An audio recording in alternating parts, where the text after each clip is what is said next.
Stefanie. Welcome to Living in Rockland Live. Another episode. We are so excited to feature Stefanie Murphy, a local photographer in Pearl River. As always, let's kick it off. Tell us a little bit about yourself, where you're from, where you live. Yeah, of course. Hi, I'm Stefanie Murphy of Stefanie Murphy Media, Inc. I'm a portrait and event photographer. Our studio is located in Pearl River. I personally live in West Nyack. I've been in West Nyack most of my life, here in Rockland, and yeah. Awesome. So you want to start off with the first question? I would love to know what it always, I just love to hear people's stories. What inspired you to become a photographer? It almost just happened. I still have a box of all of these pictures from my film cameras when I was younger. But I was always the one at family functions back when having a photographer wasn't really a normalized thing, running around with the little Kodak camera, just in everyone's face. I have pictures of the details of the flowers on the table and stuff like that. They're not straightened. They're mostly crooked and people's heads are cut off. So I wasn't just born this way, but I just kept going into it. And then through high school, I wasn't really big in academics and I wasn't really big in the whole social life and going out and stuff like that. So I kind of just leaned into more creating, I guess you could say. And I actually ended up becoming friends with a lot of people who were in the local music scene. So other artists per se, and I could take their photos for them. So it was pretty cool. And then I would go to other local shows. I went on a few tours, made my parents nervous, high school and college, taking photos and stuff. So yeah, it just kind of always followed me. And then outside of high school, after high school, my parents were like, you have to go to college and make sure you have an education, even though this sounds all fun. And I agreed with them because I didn't want to be a starving artist, because that was kind of before it was more normalized to be your own boss and have an art background and be able to be successful. So I just kind of kept leaning into it. I went to school for marketing, so it kind of goes hand in hand. Mm-hmm. And then out of college, I accepted a position at a startup marketing agency in New Jersey. Loved it, but quickly realized that I could at least match that income on my own. So I just went for it. Did that help you in your business working for that marketing company? I think absolutely, but not in the way that people would think. It's not like I took that marketing advice and used it in my business. I think it was just watching the owners of the company, since it was a startup, and how they handled their business and how they networked naturally and how they, had other people outsourcing different things of the business and stuff like that. And I think even in college, I was doing my business pretty much full time, unofficially, going to school full time and working a part-time job in the marketing office at college.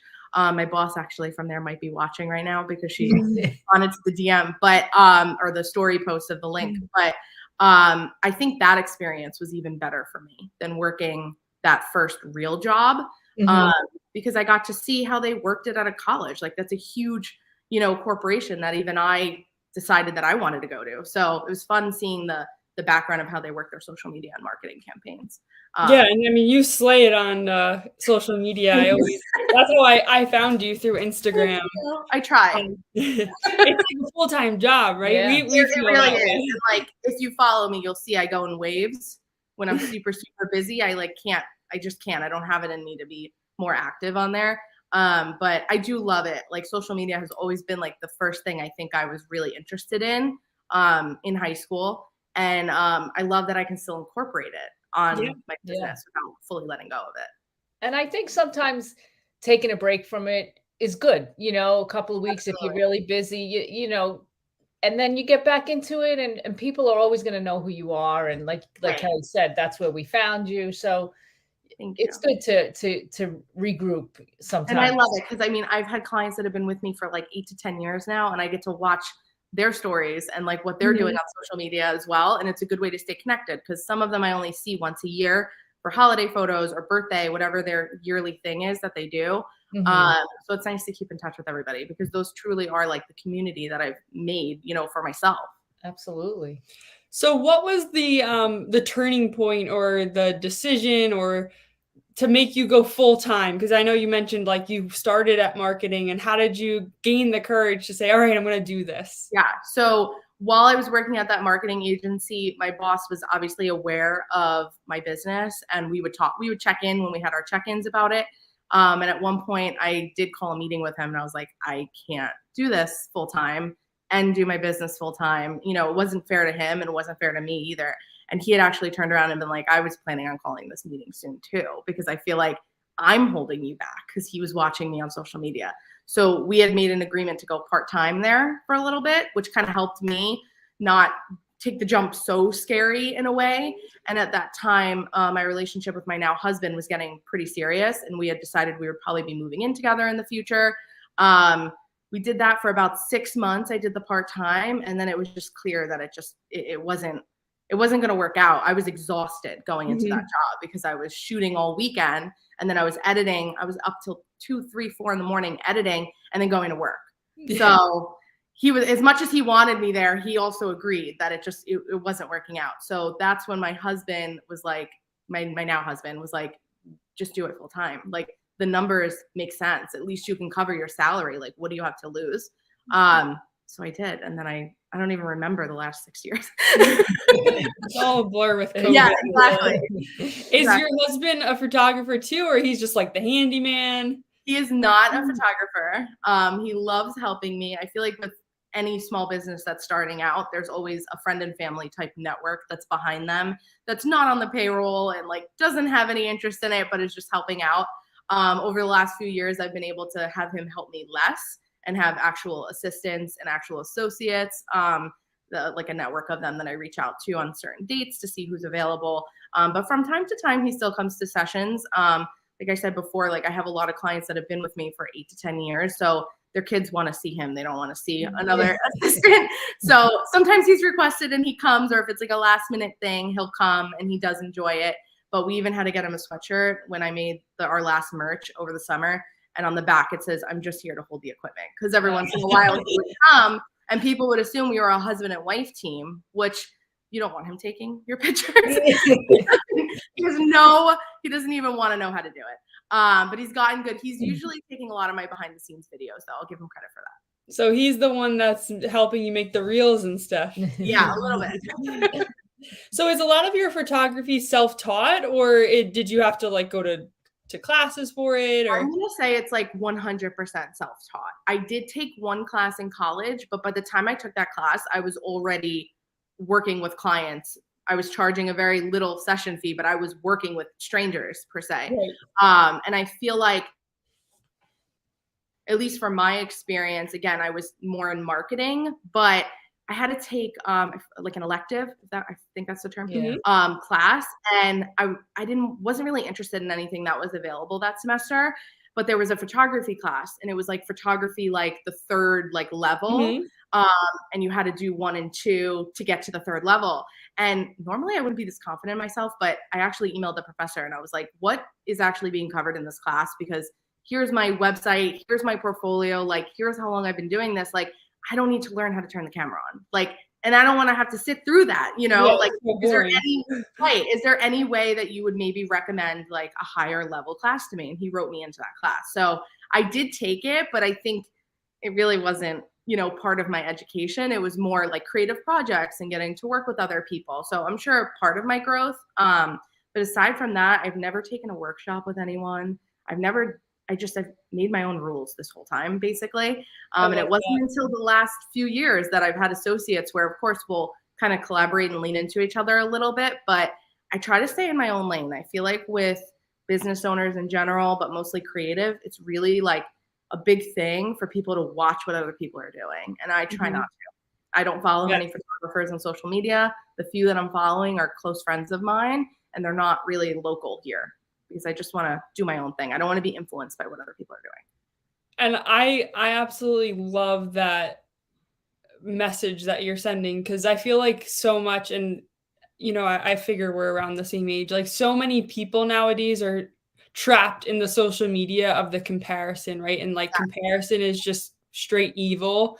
And the fact that you're able to put like kind of put the blinders on and just do what Stefanie wants to do. And I really like, I appreciate that. We need more of that. Yeah. I feel like people don't believe me when I say it, but like I literally don't like I'll have clients who have come to me and they're like, oh, well, I had a bad experience with so-and-so. I'm sure you know who she is. I'm like, I actually have no idea who she is. I don't want to know who she is. But if you want to tell me why you had a bad experience, we can make sure that it like doesn't happen here. And that's it. And I think that whole comparison thing is big with like I said, like any creatives. But for me, like I'm running a business, and I don't mean to like make that sound cold. I mean that like I want to have a good experience for people who are coming in here. I don't want to copy the same backdrop that somebody else was using. Right. Because it's not about that to me, you know? It's about what my clients want, not like what I want. Right. Not like, that it's not always like the aesthetic or the curated picture. Right. It's, Exactly.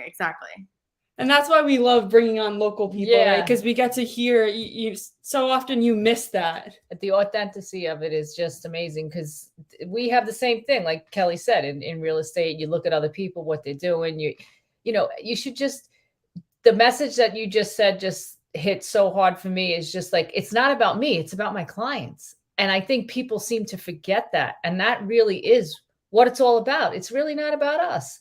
It's about them. And if people could get that, it would be a much better world, I think. There's so many people that come to me and they're like, what's your advice for, like, how did you start your business? I'm like, because I care. Like, I care. Like, everything I do has like an intention behind it. It's not just like taking pretty pictures that I like and not caring what my client thinks. And I think the world would be a better place if people Absolutely. So you mentioned that you started having like associates. Does that mean like you're mentoring them, or like, let's just say like a young individual's watching and they're really interested in like launching their own? Is that something that you could help out with? So for the last few years, I've totally like just tried to push this away because I just want to have my hand in everything. I don't ever want, you know, one of my clients not have me there, but it's just not physically possible anymore. Ever since what's happened in the last few years, we've had so many like events and portrait sessions get rescheduled and pushed back to the point where like 2021 was like, we couldn't book any new work. It was all old work from 2020. Right. And we weren't even charging like reschedule fees. It was just like, okay, now I have to go to work, and this is all stuff that was booked last year. So that's kind of where it came up, because I'd have my clients that have been with me for years being like, but we have a birthday party that weekend. What do you mean you can't be there? So it's like, just as much as I want to have my hand in everything, I can't have my hand in it unless I have other people with me. So I kind of enlisted a lot of people locally that I know who have had their own businesses, some longer than me, some have better experience in different areas like lighting or posing different types of subjects than even I do, and just kind of giving them the values of our company and like what the experience that we, you know, want to uphold for the client. Not really training them in a photography sense, because everybody's got their own style, but just showing them what I expect from them, you know, showing them what my clients are going to expect from them, and then sending them out on those dates that I'm already going to be somewhere, because I can only be in one place at once. Unfortunately, I'm trying to figure that out, but I haven't been so it's like the next best thing, I guess, from me, because in the past I would just send a referral, but I wouldn't know what was going on. Whereas now, if I send out an associate because I'm booked, they're just with you on the shoot day. Like, I'm preparing them, I'm preparing you, I'm confirming everything, you're booking with me, then you have them that day, and then the photos go right to me after. So I'm editing them. I still have a hand in it. I still have a lot of control in it. And I make sure that everything is just like it would be if you had me. That's amazing. Yeah. So that kind of brings us, before we close up, I want to hear like, what's the vision for Stefanie Murphy Media? Like, where are you going with this? It keeps changing every year. I feel like you guys could probably relate to that too. Yes. But right now I'm just really, really focused on this whole associate thing, because I've been so nervous like for years prior to like go into this. And then, you know, what happened the last few years kind of just forced me to figure it out. So I'm going to get more involved with like putting them out there, you know, and maybe I don't know what it looks like yet. Like, maybe I have to introduce them all on social media so everybody can get to know them, you know. Right. It's hard. It's a big transition to go from it just being me. Like, I have people that I've met in business who call me Stefanie Murphy Media. They call me Stefanie Murphy. Like, I'm trying to separate that, you know. Yeah. But I don't want to change the name or anything. Like, I feel like I want it to still be Stefanie Murphy Media, but maybe end team at the end. So right. Hey, we're still working on stuff behind the scenes. People who have reached out and they've worked with associates with me for the last 2 years, I just haven't really put it out there yet. So that's what we're kind of focusing and finalizing on right now. I love that. You have to leverage. I mean, you're only one person. You've got two hands. You could only hold one camera. I mean, I don't know. Maybe you could hold more, but comfortably at least. So, for anybody that's listening, do you have anything coming up? Like, what kind of photos? Like, I know I have a 2-year-old. I reached out to you. I definitely want to get her in for some pictures. Like, what kind of things do you have coming up? Yeah, absolutely. So we actually just released our first like mini session day for the year. So essentially we offer full sessions year round, whether they're a half hour, an hour, or maybe more if it's a newborn or extended family. But these are 20-minute sessions. I like to call them like a little short and sweet, like just enough right before your toddler has a meltdown. But just enough for a few good pictures. So we're doing, actually on this back wall here, we're building a 5-foot floral heart for Valentine's Day. Oh, nice. That's So beautiful. it's going to be a lot of roses. Eucalyptus is like kind of my thing. And then they're like pictures that can be used year round. So like, yes, we're getting the influence from Valentine's Day at the time of the year with the heart, but it's just like any other floral installation you would see at like a wedding or something that all the guests want to take pictures in front of. So that would be good for anything, literally business, branding, family, kids. And that's on February 4th. And we have about 6 spots left when I checked this morning. The best way to book is always to just email, just to make sure that you get one-on-one. We figure out a time, we send over the package information. And then on the other end, we have actually next week, we have boudoir mini sessions. So those are ready to gift for Valentine's Day. I know I do like the total opposite, like, people are like, what? But if you think about it, it's the same client. It's the literally same client. I'll have the mom come in the for mom and then exactly. And the mom comes in for boudoir and like gets comfortable and is like, wait a second, I actually am photogenic. Like I am beautiful. Like I don't have to feel funny in front of the camera. And then I can convince them to hop in for some family photos when they bring the kids in. And then of course the husbands look at me a little weird after, but, but it's like a one-stop shop. But we have those next week. And then that's when I work with my business partner, Denise of Denise's Masterpieces, who does makeup in town.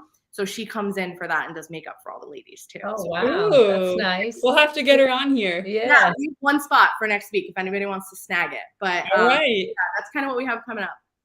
That's awesome. And then, outside of just those mini sessions and other sessions, you do like headshots, business branding, weddings. That has to do with people, pretty much. Awesome. We specialize in people and portraits. So anything from family, kids, headshots. We have a lot of communion, confirmation that come in during the year. Engagement sessions, proposals, if you plan ahead. But yeah, I like to put my little spin on like the business and branding since I have that marketing background. But yeah, a little bit of everything.